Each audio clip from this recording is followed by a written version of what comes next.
AI is really interesting. I think AI is going to be the thing that causes our adoption to move a lot faster. We adopted robots. It has been key for us to operate a 19-story hospital. But when you have 19 stories, you have to do that. High-resolution cameras in every one of our patient rooms. Not sure what we're going to use them for, Right. but you had to place the bet because when you're building that infrastructure, you want to put that infrastructure in place now. So my 3Gs are golf, grandkids, and giving back. Those are the three things where I really want to focus my time and attention for the rest of my days. My first podcast. It is.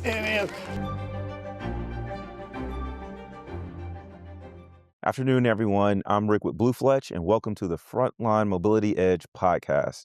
Today with me, I have Ron Frieson from Children's Healthcare of Atlanta. He is currently the Chief Operating Officer.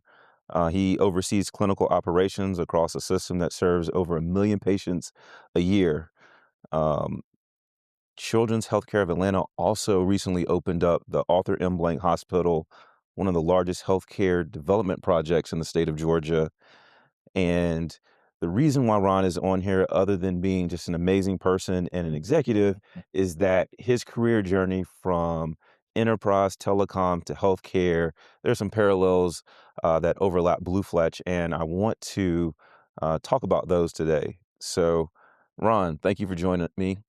Your career spans telecom, nonprofit leadership, and now you're leading operations at one of the most respected children's healthcare systems. When you look back, was healthcare always a part of your journey? Absolutely not.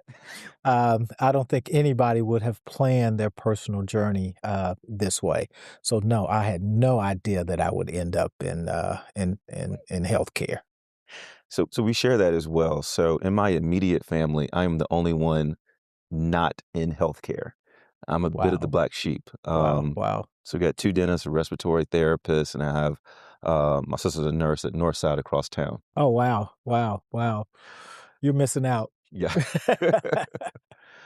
Um, and then fun fact, before filming, we were talking about Ron is from Memphis, Tennessee. You also have an identical twin brother. I You do. both attended University of Tennessee, Hmm. and you all also donated a large amount back to your that institution. Hmm. And you now have the Frieson Black Cultural Center. Yes. Could you talk about what that means to you and the sense of legacy, like when it shows up in your leadership? Sure. So you have to go back a ways. Before we actually named that center, we had an endowment in place. My grandfather's name, maternal grandfather, Charlie Lemons. And while I was fortunate enough to have both my mom and dad with me along my journey, my brother and I were the first grandkids in the family. So our grandfather really spent time with us. I mean, we were the three amigos, if you Yeah, will. We would always be together, and I just learned so much from him. Leadership philosophy, how I look at life. He encouraged me. Any of the self confidence that I have today, leadership capabilities, I all got from my grandfather. So the naming of the center was really meant to recognize, from a family perspective, the contributions of our other family members. Quite frankly, that's awesome. yeah.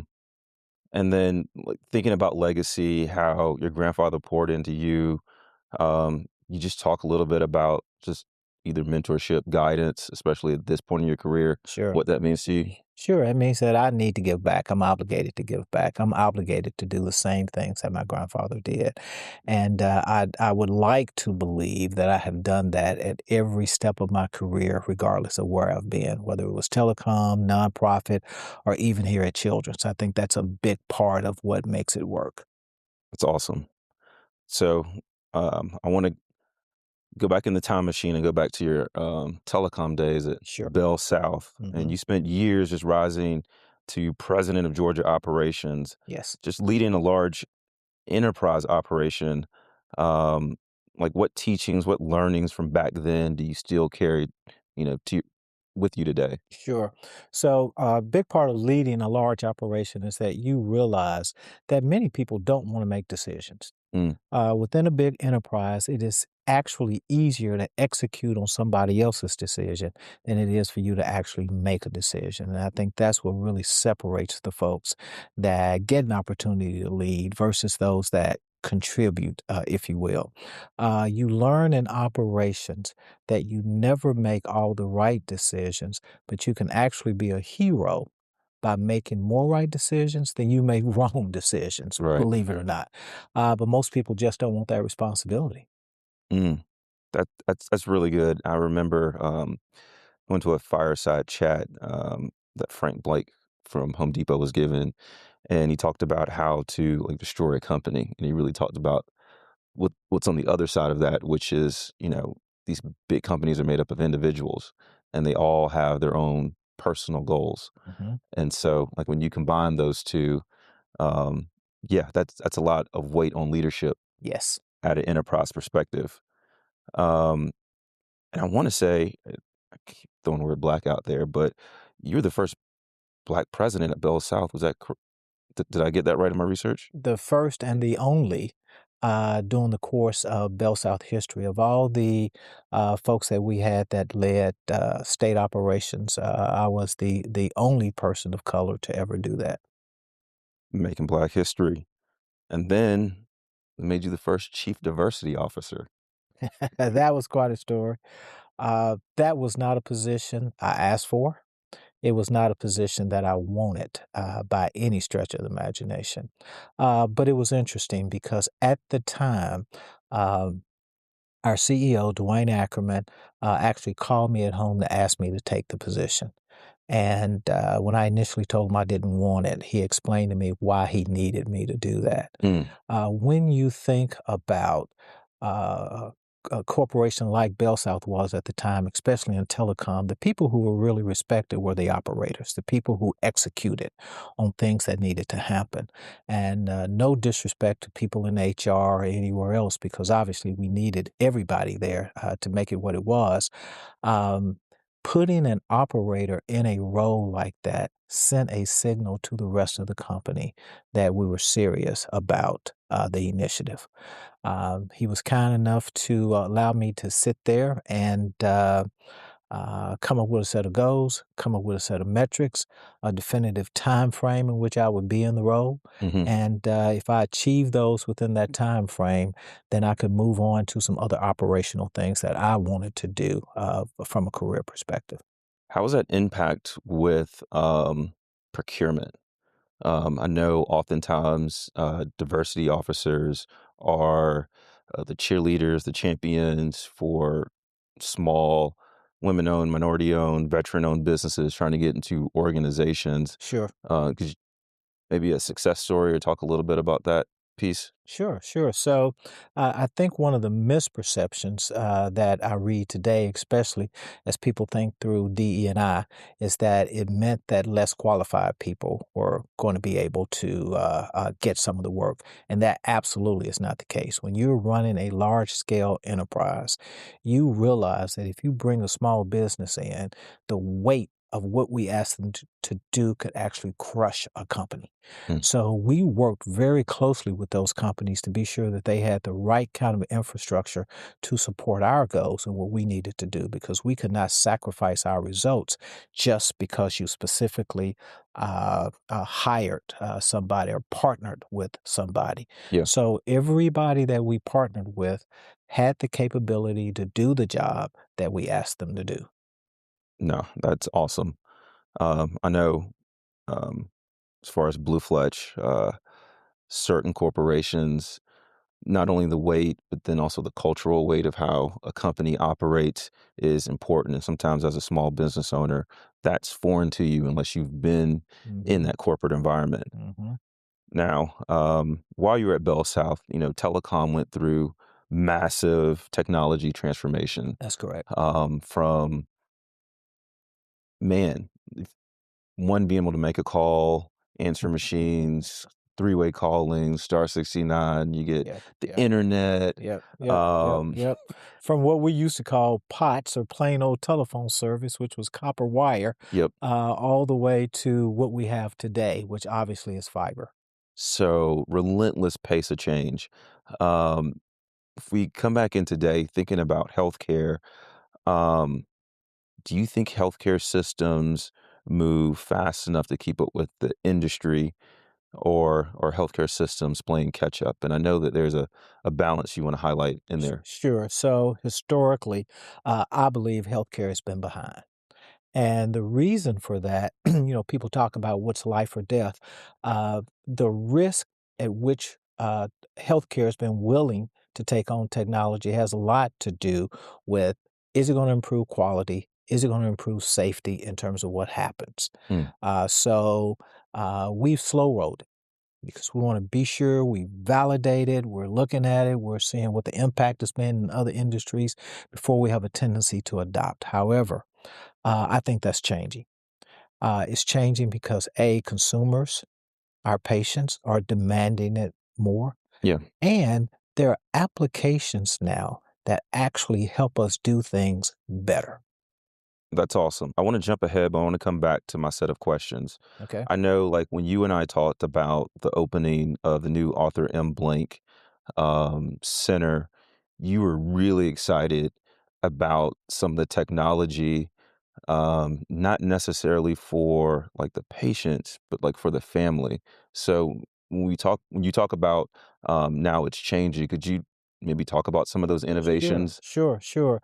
So when you're in pediatrics, unlike adult health care, you do care for the entire family. Hmm. So your patient is not just your patient, the entire family becomes your patient because you just don't send kids to the hospital Yeah. on their own.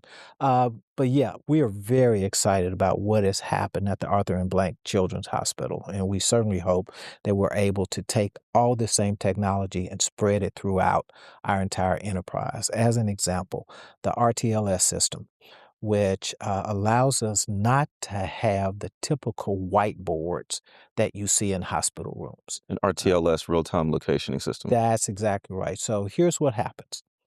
You go into a hospital room, and typically your nurse will write her name on the board. She'll tell you the times that she's going to be there. When the doctors come in, they write their names on the board so that the family knows who's there. Or now with RTLS, the minute you walk through the door, it populates on an electronic board. Mm. No more whiteboard, no more pens that you got to keep in there, no more dry board erasers, none of that stuff that you would see in the hospital. It populates who you are, it populates your position so that people really know who it is in their rooms. When it comes to a doctor being able to come in and show x rays, it ties into the electronic medical record so they can pull up any scans that have been done. Be able to show that, display that on that board, and take them through that experience, a much better experience than what we had before. And it makes it easier for the caregivers as well. No, no, that's awesome. Um, and so you arrived at Children's in 2008. That's correct. What surprised you most about a major pediatric healthcare system um, compared to enterprise, like coming into this Sure, new sure. space? Well, I will tell you, the similarities were probably greater than the differences. And I don't think many people realize that. When I walked into Children's had all of the processes that a Fortune 100 had. When you think about succession planning, when you Hmm. think about strategic planning, when you think about long range financial planning and how that works, all those processes were in place, and I was very accustomed to those. But here's the difference. When you think about doing a business plan in an enterprise business, it either tells you that this is the right investment for you to make or it's the wrong investment for you to make. In healthcare, that's very different because your business plan will tell you that this is not the right investment to make. However, you've got to put the mission on top of that. And if the mission tells you that you need to go do this, because if you don't do it, people suffer. If you don't do it, nobody else will do it. When you put the mission on top of it, now you've got to figure out, how am I going to do this Yeah. when the numbers tell me don't touch it? So we get busy and we make it happen despite the fact that financially it may not be the smart thing to do. That's a real good distinction. I know I talked earlier about like enterprise and culture when we talked about diversity. You talked about mission being a difference. I know this question's not provided, but like, Sure. what do you think? Which one is more powerful? Is it mission or culture? I think they both are important. Mission is the work that you do when nobody else will do it, regardless of culture. So, culture in and of itself is a big part of how you operate, how you do what you do, etc. But mission is about other people. Hmm.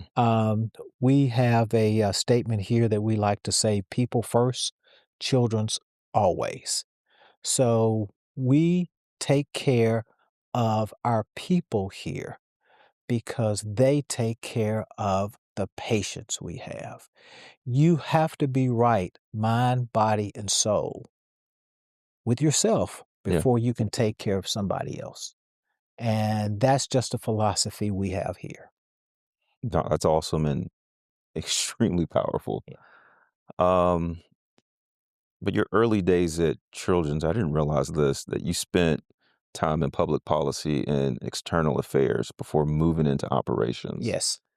Was this a similar tour of duty, like with your supp- your chief supply diversity officer role? No, actually, when I first joined Children's, I was actually having discussions about joining the board as Hmm. opposed to joining the organization as an employee. And my timing was perfect because Donna Highland had just become the new CEO of Children's Healthcare. And I actually became her first hire as she was the new CEO. And it was just during the time when Obamacare was coming into place.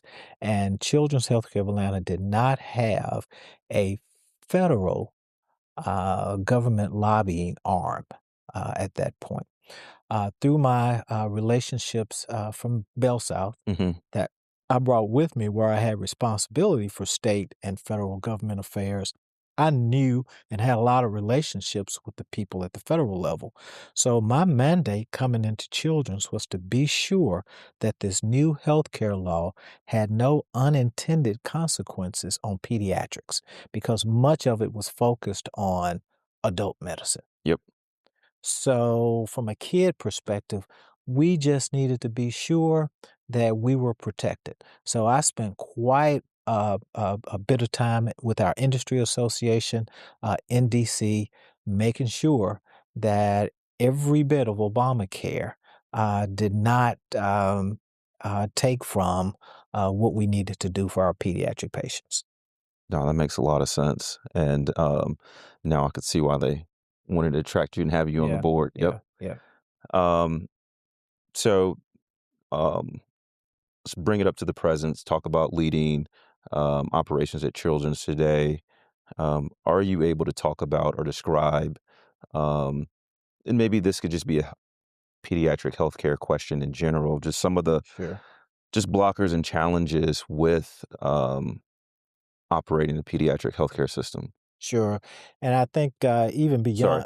just around Mhm. people, process, and technology. Oh, interesting. Okay.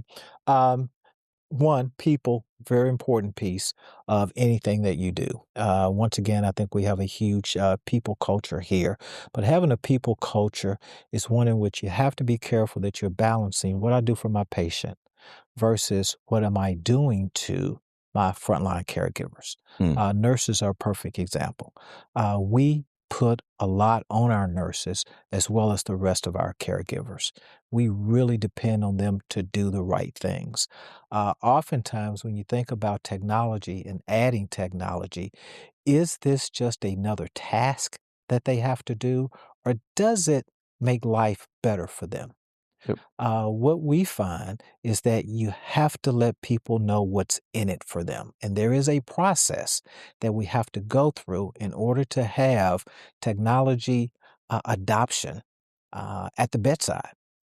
Huge process. Yeah. Because if you don't get that right, then your patient care suffers. And you don't want to have that happen. So does that buy-in come from having like a mini council or just making sure that you get buy-in from your end users? Because that was literally my next question, just Yeah. talking about frontline Yeah. workers and the balance of providing technology that's going to allow them to deliver patient care efficiently, but also not be a tack on or get in the way. So we have a tendency to have what we call use cases. So when you look at technology and the deployment of technology, you really want to understand what is it that you are really, what's the problem that you're really trying to solve? Hmm. That problem has got to come from the front line. Frontline has got to tell you what will make their life easier. And now you're trying to find the technology that will fit that problem. You do have to have a set of users that you bring in early in the process. Those got to be your early adopters. Those are the people that will become your champions. Those are the people who will go out and be your ambassadors for whatever technology you're putting in place. They are, in fact, your early adopters of that technology. So, from a process perspective, it's important that you do that. If people feel as though they are being forced to do it and not really understand what the benefit is, Hmm. it doesn't work. It simply does not work, especially in healthcare. So circling back around to the Arthur M. Blank hospital, $2 billion, 19-story facility. When designing, you know, a hospital so advanced from scratch, um, how do you work in clinical innovation when providing that feedback from an operational perspective? Sure, sure. So one of the things you do is go visit other facilities so you can see how it was implemented or what was implemented there. And it really starts to give you some ideas. I think the toughest piece is that technology changes so fast that whatever you implement today is already the previous generation, Hmm. right? So you're having to think ahead as much as you can because when you're building a hospital, that is a 25, 50-year, 100-year project. That's Yeah. not a project that you only think about for a short period of time because you know it has to endure. One example of that is we have high resolution cameras in every one of our patient rooms. Not sure what we're going to use them for, Right. but you had to place the bet that you would use them for something long term.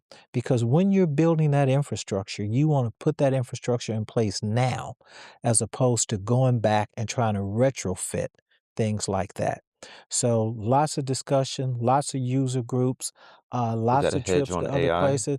Well, I tell you what, so AI is really interesting because I think AI is going to be the thing that causes our adoption to move a lot faster. Perfect example for us right now is AI scribes. Hmm. When a physician is having a conversation with a patient, there's some physicians that require scribes so they can make sure they capture all the information that's there. Obviously, AI is able to do that, summarize it, takes out all the superfluous conversations, and you really get the notes that then can get uploaded.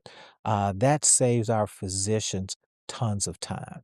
Now, having said that, I've still not figured out how to help physicians see more patients because it saves them time, but it makes their lives easier.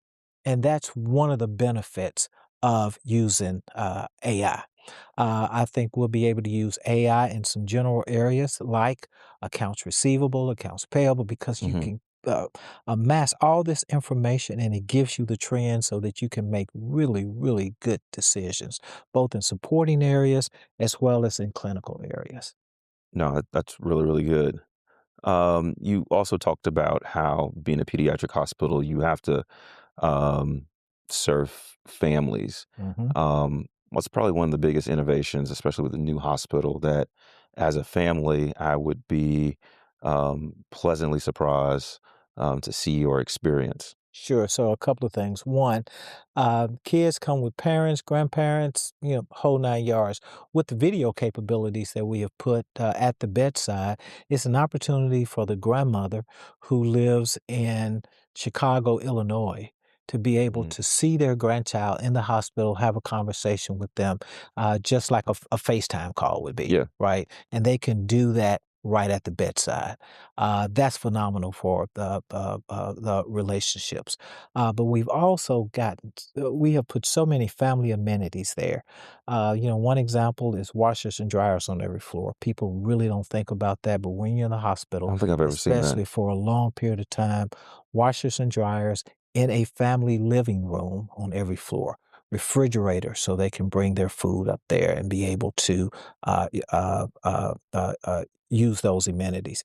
We actually have what I term as a small boutique hotel within the hospital. So if you have been at the bedside and you just need to get a break, you can do that. And you can go check in at this boutique hotel, get you some sleep away from the clinical environment so you can feel better.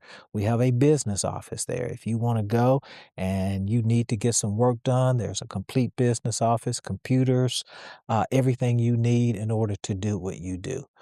So we have tried to think of everything that a family needs to make their stay as easy as possible. So, getting to some of the parallels between Sure, like your journey, Blue Fletch. In Blue Fletch, we started off, I'd say, in the enterprise side, retail and the pressure Amazon put on big box retailers really fueled a lot of our innovations around efficiency, labor efficiency. Um, our environment is similar to yours sure, because you can walk into a retail store almost like you can walk into a hospital. There is security here, but it's not like going into a walled off facility. Just thinking about like your BellSouth roots, you talked a lot about the processes they have around succession planning, running like top 100 enterprise. Um, are there any more things that enterprise does well that healthcare could either ignore or still has yet to figure out? sure, sure. So early adoption. I think early adoption on the enterprise side is huge because there's a first movers advantage Hmm. when you're able to take advantage of technology being in place. Healthcare has not always been in that space, and I think that's something we can learn. So what does that mean? That means if we can start taking a look at smaller segments of our businesses in which we can implement some technology and then understand exactly how that's going to work and then spread it out to the rest of the enterprise. We could get a lot better that way, the way large entities do. My brother and I have that discussion all the time about how quickly he was able to move with technology in his career versus how we move in technology in healthcare. Yep. We adopted robots. We probably adopted it a lot later than perhaps enterprise did. We have found that it has been key for us to operate a 19-story hospital to have robots that do a lot of the manual labor. Yeah. That people used to do here. We never thought that that would really happen for us. But when you have 19 stories, you have to do that. You just cannot run people up and down 19 stories within the hospital to do the things that need to be done. Yeah, it helps when you have robots that can go up and down elevators, and we have TK and Marietta Yes, yes, that's as well. exactly right, and they have their own elevators, so they aren't having to share it Oh wow, that's with even they have their own elevators, they call their own elevators, they're, back of the house, but yeah, they completely control their environment. wow. And so the inverse of that question, from healthcare to enterprise, are there things that enterprises should keep top of mind? I think having technology for technology's sake Mm. is something that enterprise needs to be careful about. I know here we really think through what is it, what once again, what problem are we trying to solve, and then we try to find a technology solution that can fit. Oftentimes in enterprise, what I saw was a technology come along, and everybody go, "Okay, how can we use this? What can we do?" I think we are much more deliberate about how we match technology with our problem set, and probably because of research. We do a lot of research. So every healthcare system is balancing two things right now. Um, and we talked about this, adopting new technology fast enough to improve patient care and bringing your clinical staff along so they actually trust and use it. Sure, You talked about, striking those balance and what does good change management look like when the stakes are the patient outcomes. sure, So maybe talk a little bit about the conversations, not only when you have buy-in, but when the tension is, um, I I want to make sure that I'm providing a good output for my patient, sure, and sure, I'm on the fence with, what this technology may bring. sure.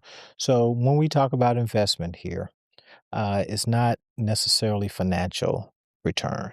There's got to be a return on quality. There's got to be a return on the actual patient experience.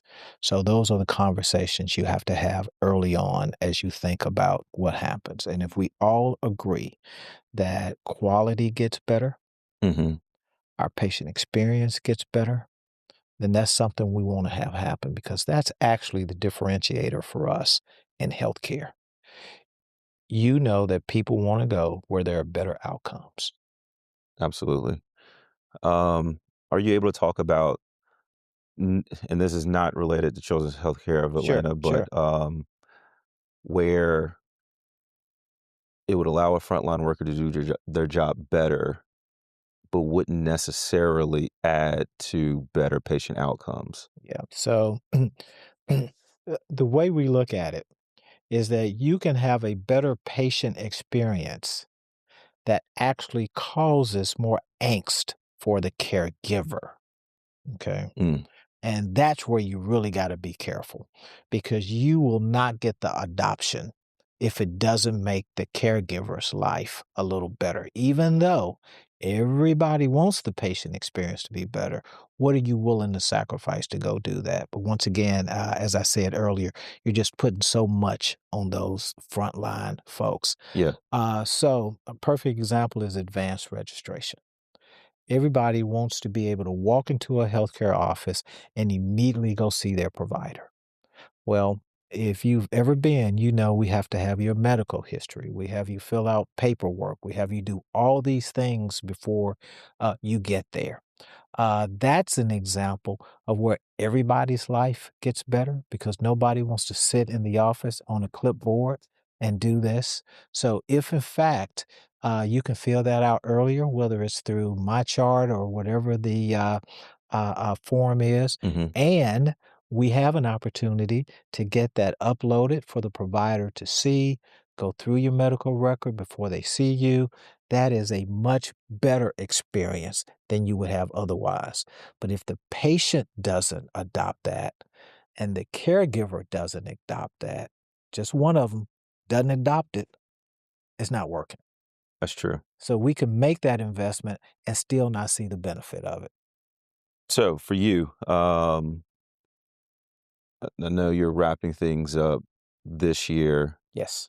Um, Fingers crossed. your legacy at Children's, for healthcare not finding you, for, you were joining the board, you weren't necessarily looking for a job. Um, just are you able to summarize or talk about or think through like some of the things you think about like as, this particular chapter is closing? Uh, wow, there's just so many things that I think about. As you walk away from a career, there are a couple of things that I think makes a difference. One, I want to be known as a person who always treated people fairly. regardless of the role that you play within the organization. I want to be that person that was respectful to everybody because I absolutely believe that people are at the center of everything we do. We talk about process, we talk about technology, but people are actually at the center of everything we do. There have been so many moments here at Children's that I have thoroughly enjoyed. The relationship that we've got with Grady and what we do at Hugh Spalding for the underserved has truly been mission based. What we've been able to do in some communities, some of the scholarships that we award with Mercer Medical School, so that folks can go back and practice. In the rural communities. I think it's a misnomer to just talk about Atlanta with the impact that we've had on the entire state. Mhm. And it just feels good to have been a small part of that. That's amazing.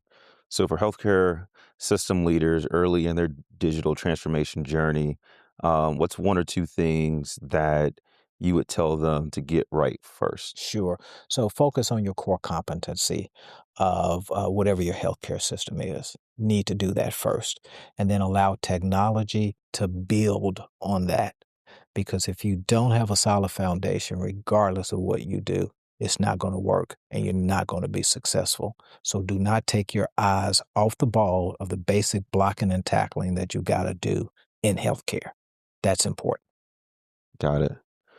So outside of potentially driving fast cars, traveling, playing some golf with Rick from time to time, Which I look forward to because he's a much better golfer than I am. So do you know what's next? Do you have an idea? Maybe if it's not a fine-tuned painting, do you have like the colors of the background of I do, and I call it the three G's. Okay, so my three G's are golf, grandkids, and giving back. Those are the three things where I really want to focus my time and attention for the rest of my days. that's awesome. So thank you so much for joining me today. Absolutely, it's been a I also pleasure. want to thank Children's Healthcare of Atlanta for allowing us to film in their amazing media room and hosting us. And look forward for another episode of Blue Fletch Mobility Edge podcast. Thank you.